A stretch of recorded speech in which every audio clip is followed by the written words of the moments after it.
This is Earl Nightingale, and I want to take just 13 minutes of your time to tell you about the most interesting and successful people in the world, the people who belong to the top 5%. I believe it's a group you'll want to belong to also.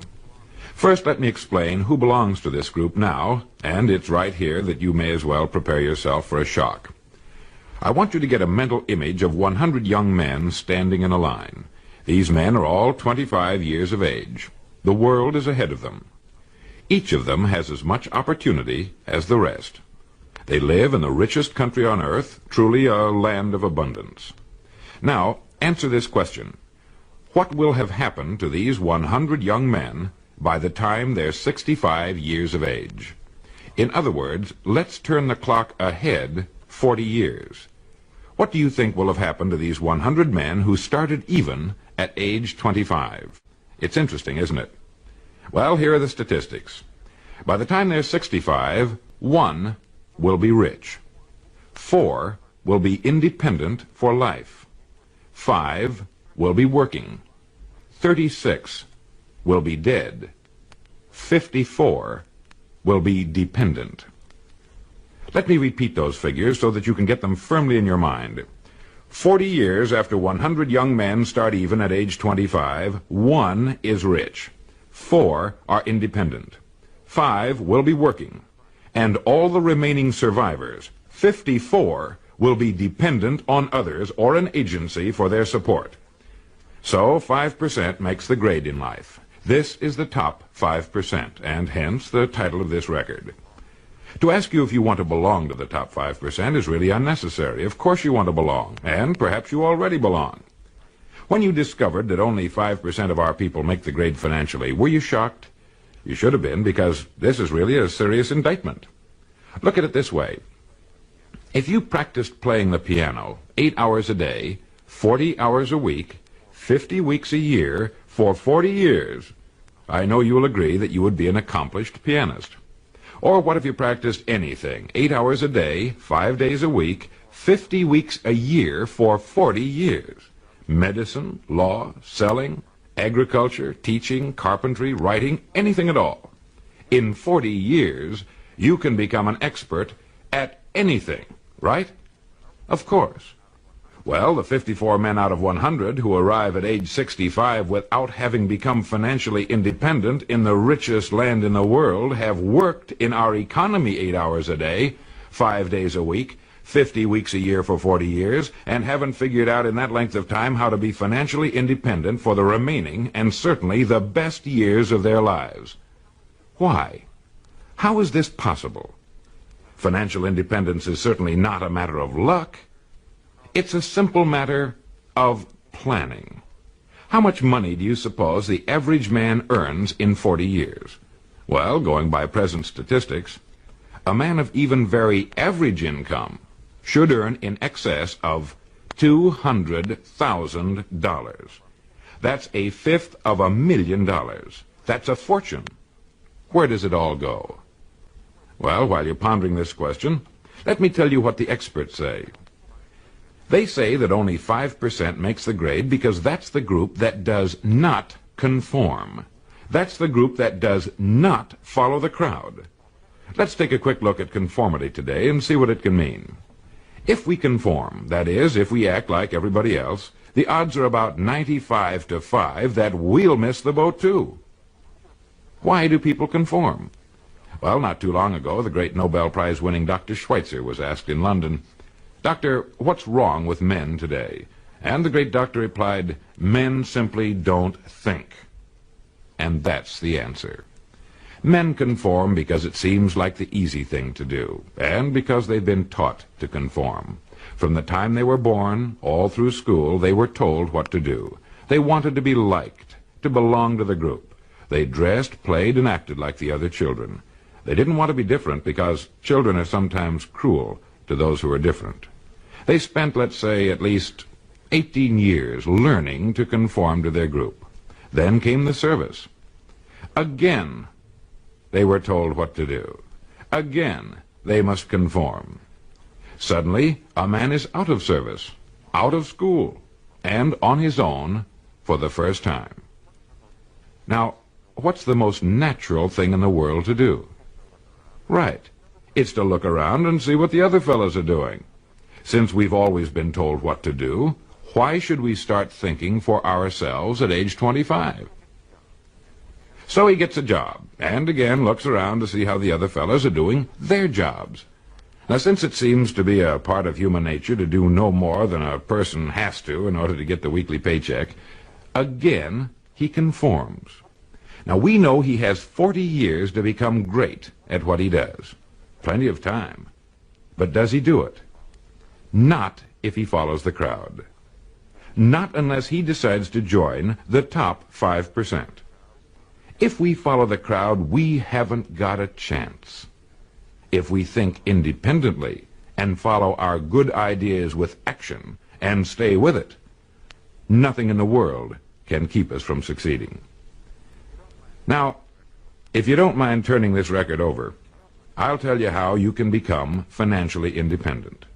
How you can see to it that you'll never have to worry about an income again as long as you live. Now let's look at the big picture calmly and analytically. Since statistics prove only 5% makes the grade financially, in a country where there's more than enough to go around, all the rest must be doing something wrong. And what do the leading educators and experts say is wrong with most people today? They just don't think for themselves. They simply do not look at life as a complete thing with a beginning, a middle, and an end. Well, it's obvious then that if we don't want to conform, because by conforming we miss the financial boat, we must think. We must think now, before it's too late. There are only two things that can contribute to financial success. The first is the work we do for a living, and the second is the amount of money we save, since it's only by saving money that it can be accumulated and put to work for us. You see, by logically following the whole thing through, step by step, we get rid of all confusion, doubt, and guesswork, and we're left with two jobs that anyone can handle. One, the work we do for a living, and two, the money we can save. Now let's take them in order. First, the job. Naturally, I have no way of knowing what it is you do for a living or what your circumstances happen to be. But more than 20 years of research have proved one thing. No matter what your job may be at this moment, it holds the key to your future. It contains the road to greatness if it's handled in a certain way. There's no such thing as a job that is not loaded with hidden opportunities. From checking hats to laying bricks, from working in a factory to selling shoes, whether you work for someone else or for yourself, there is hidden in your daily work more opportunity than you could develop in a lifetime, if you will look for it. How many ideas do you think you could get in a single day if you really started to think? 5, 20, 100? Well, have you ever stopped to think that one idea can make you rich? How do you think your job will be handled 10 years from now? Can you do it that way now? What improvements will be made in your industry during the next 50 years? You know that improvements are inevitable. Someone's going to have to come up with them. Why not you? What's the history of your job? How did it begin? How did your industry begin? Do you know as much about your job and industry as a doctor knows about medicine and its history? You really should, you know. Have you given the same work and dedication to your job that an attorney has given to the study of law? You see, whatever it is that you do for a living is your profession. There's no such thing as one job or profession being more honorable or better than any other. It is all in the way we look at what we do. It is our attitude that makes the difference. How long do you think it would take you to know everything there is to know about your job and its application to your industry and our economy as a whole? 5 years? Do you realize that if you attack your job for the next 5 years the same way you'd have to if you were working for yourself, that you can be a national expert on your particular job in 5 years? You see, a person can become an expert at any one particular thing in 5 years, and it's the experts in this country who can write their own tickets. It's the experts who get the ideas. It's the experts who are constantly in demand, regardless of economic cycles. Your mind is a great and largely unexplored continent. You own it, and no one else can trespass upon it. We know it contains unbelievable riches, but they must be found, and there's only one way to explore and prospect the human mind. We must think. Like any other kind of prospecting, it takes time and dedication, but of this you can be absolutely certain. If you will begin to do your job as you have never done it before, and think constantly of ways in which it can be done better, you will immediately belong to the top 5%, and you will definitely get the ideas that will guarantee you a great future. Now you might say, why should I knock myself out for the company I work for? This is what the majority says, and remember, it's the majority which always has, and unfortunately probably always will, miss the boat in life. You are actually working only for yourself.